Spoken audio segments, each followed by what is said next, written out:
Before I jump in, I want to give a little bit of an explanation of who I am, because I think it adds a little bit of context, and will hopefully answer the question of why should I care what this guy has to say.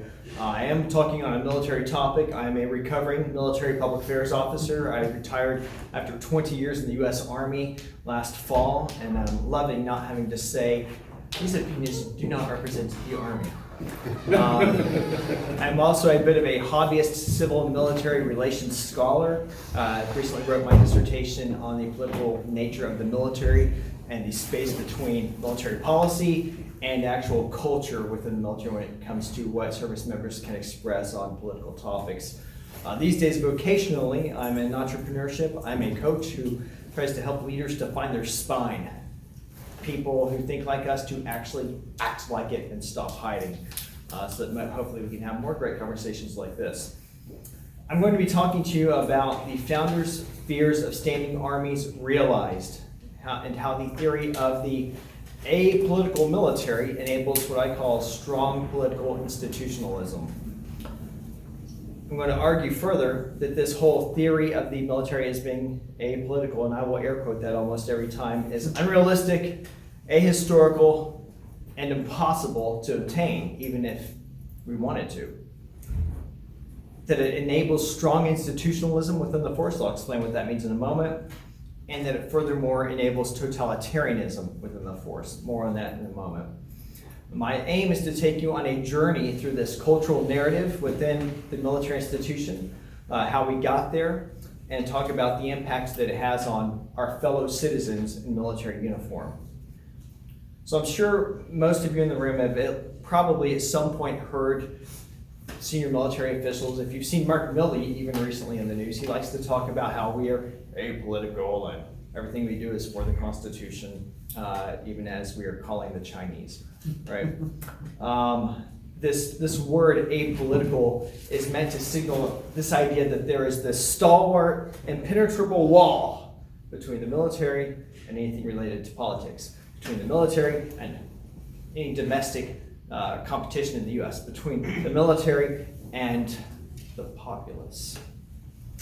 Other words that are often used to describe it might also be nonpartisan, non-political, but you'll hear apolitical as the term almost kind of record more often than not. And there's a reason I keep nailing that. I want you to keep that word in the back of your head because that will become important as we continue on.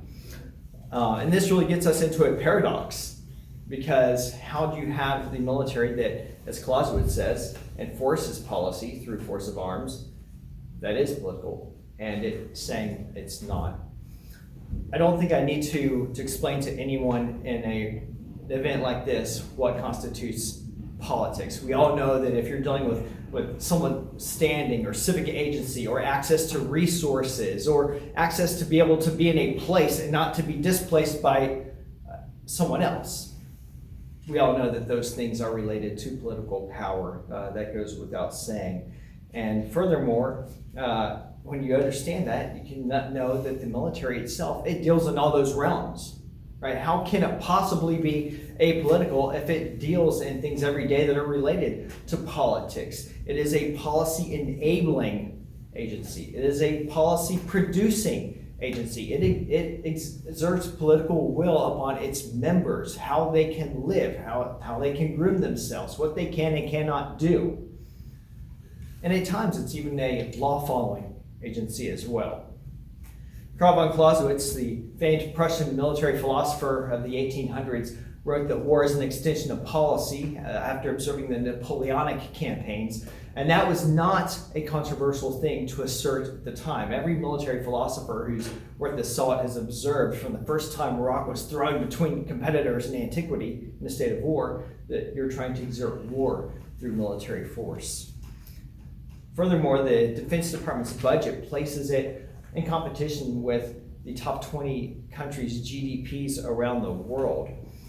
Bernard Brody, a famed political scientist, wrote in his book in 1973, The Citizen and the Soldier, that over the span of history, and I quote, "The idea that a nation engages in war for some distinctive political end could hardly have been overlooked." More recently, Dr. Todd Schmidt, a military philosopher who's also the director of Army University Press at Fort Leavenworth, noted that the apolitical notion is a romanticized history of the military. It gives it an institutional persona that foments and creates a scholarly blind spot through which the institution is misunderstood.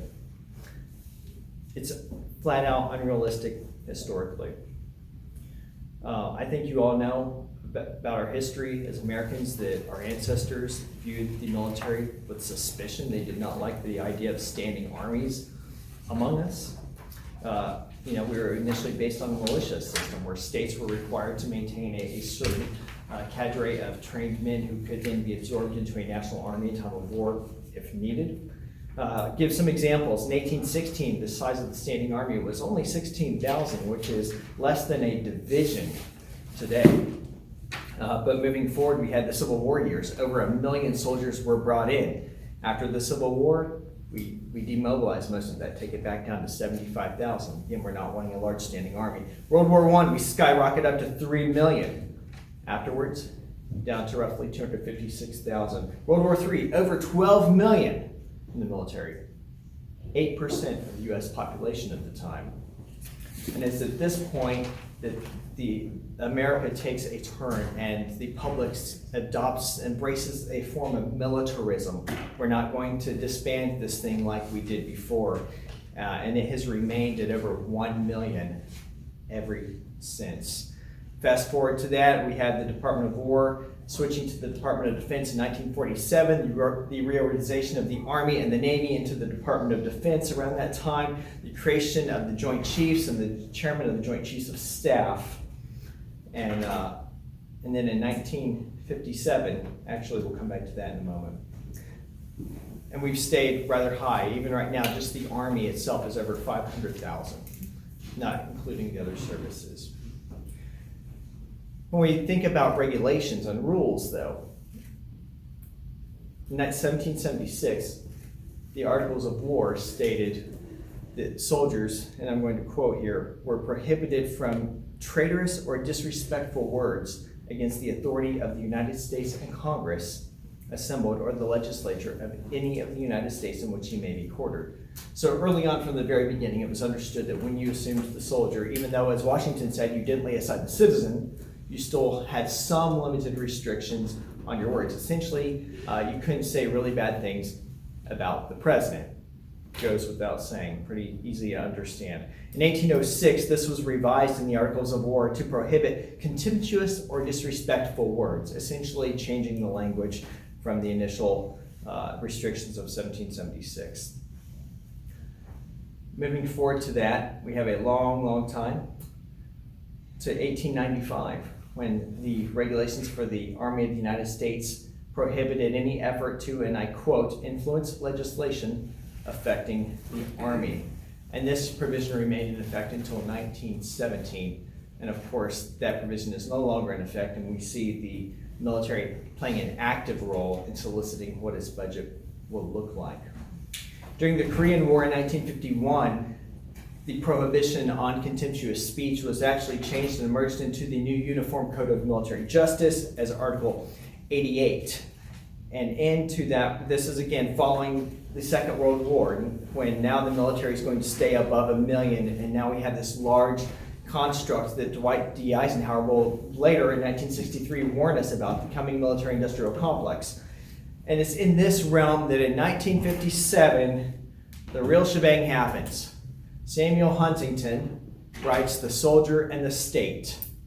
And in that book, he proposes a theory of civil-military relations in which officers are encouraged not to vote and to abstain from political debate on domestic topics. And this was a sea change in what tradition had been up to this point, because up to this point, we even had officers running for elected office while they were still on active duty. It was accepted, it was not controversial. And every civil military scholar since who has talked about the military being apolitical blames Sam Huntington and says, as Sam Huntington said, we are an apolitical military. But if you read the book, you will find that he does not make that case at all. He frankly makes the case that the military is itself a very inherently political body, gives extraordinary detail on it, but then proposes a theory and says, but I think since we're going to keep this 1 million man plus standing army, maybe it would be good if we did this. But he is by no means saying that that's the way it is. 3 decades later, in 1986, the Department of Defense, for the first time, publishes an actual regulation on this topic. DoD, Department of Defense Directive 1344.10, political activities by members of the armed forces on active duty, and it has been updated once, that was in 2008. And you will find in that regulation not one instance of the word apolitical, apartisan, or politics, which is interesting since we're allegedly an apolitical military, but our own regulations do not use that terminology.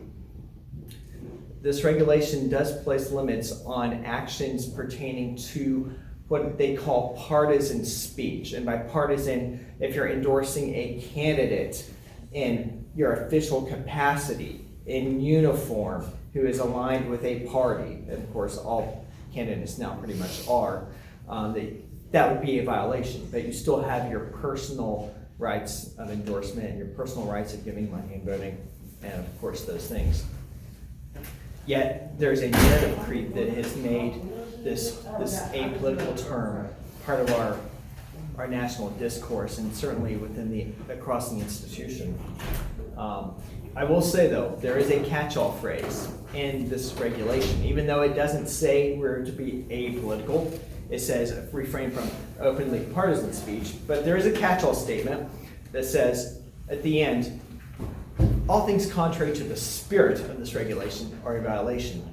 And therein is where we find the problem, because commanders frequently interpret this with grand selectivity and grand creativity. I could give multiple examples of where service members have had their rights violated by commanders who claimed that your speech was inappropriate because it was partisan, and when you look into the deep dive, it wasn't. It just so happens that the person made speech on a matter of policy that the commander did not like. Matthew Lohmeyer is a prime example. If y'all haven't heard of him, Google him right after this, or come talk to me afterwards or ask me the questions. I'll give you some more information.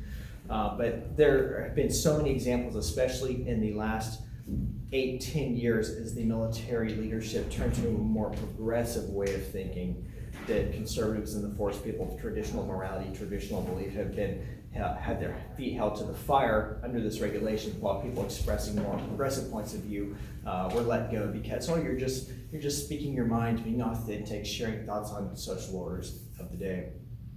One example is former chairman of the Joint Chiefs, now retired, General Mark Milley, openly signaled his hostility to the Trump administration on active duty, and was certainly not held accountable, and continues to be an active spokesman essentially for the Democratic Party. And he is just one of many officers who've done that over the last 2 centuries. Nevertheless, the military kind of gets away with it because they use this apolitical idea as a public relations shield. And what that has assisted them in doing is building a sense of strong institutionalism. And what I mean by that is institutional theory revolves around the building of professions, which came about, of course, in the late 1800s. We had medicine professionalized, we had law professionalized, clergy professionalized, the military, the Army, and the Navy wanted to get in on the action and professionalize, kind of coming out of the tradition of the guilds, excluding certain members by being self-regulating, self-recruiting, self-perpetuating, if you will, and the military wanted to do that as well. But in the century since, the military has really become fully self-directing, self-accountable, and self-interested. Whenever you hear a major problem in the military, don't worry, the IG will show up, and Department of Defense IG will investigate the military. Really? The military can investigate itself? And it's curious that it never really finds any major problems with itself. And at the end of the day, it's really self-interested. Since 9/11, we've walled ourselves off behind these gated communities, and it has just increased the separation between the populace that the military is supposed to serve and itself, really. I'm getting really short on time, so I'm going to rush really fast through a couple of things. Assisted by this belief that the military operates purely in the public interest and is disinterested in anything political, it has been able to amass tremendous power and frankly ignore lawmaker requests. Lawmakers do not want to question the uniform. Generals show up to House and Senate Armed Services Committee hearings, they're decked out in their ribbons, and congressmen are terrified of being labeled as unpatriotic for questioning the generals, who will remind them at every opportunity that, sir or ma'am, I am apolitical and I serve in this uniform, the Constitution. And the apolitical narrative has also allowed the military to get away with increasing totalitarianism and the force. And what I mean by that is there are rules that we who served actually know we're signing up for. They're spelled out very clearly, and we can read the regulations, and the wording is very clear. There's a wide gulf between the regulation and the contracts and the culture and the norms that we're actually held to. It's not an infrequent thing to say out loud in a unit, but sir or ma'am, the regulation says, to be told, but this is how we really do things. And there are increasing trends of service members having their religious rights violated, having their speech rights violated, and they're never held to account because, again, the Department of Defense doesn't like to investigate itself, or when it does, it doesn't find anything wrong. And service members increasingly have to turn to outside legal advocacy organizations like First Liberty Institute, Beckett Fund, to right wrongs and get commanders to back off and actually recognize the law. And we really felt this, the height of this, during the whole COVID era, where we were forced to take that horrible injection. The bottom line is we don't have a constitutional national defense force at this point in time, but the Department of Defense has become a part of the national security state, and it is aided by being able to continue parroting this apolitical line that no other institution would be able to get away with quite as well. The uniform helps with it quite a bit. And though the notion of wanting to be apolitical seems altruistic, it seems like something noble we should reach for as armed servants of society, the reality is, because of what the military does and its place in society, it's really impossible. It's really a notion that is misused to allow the Department of Defense to get away with what it wants to. And we need conservative policymakers to increasingly understand that. As to where to go from here, well, maybe we can have time to talk about that during the discussion. I'll simply conclude by saying, as the famed philosopher Chappelle reminds us, modern problems require modern solutions.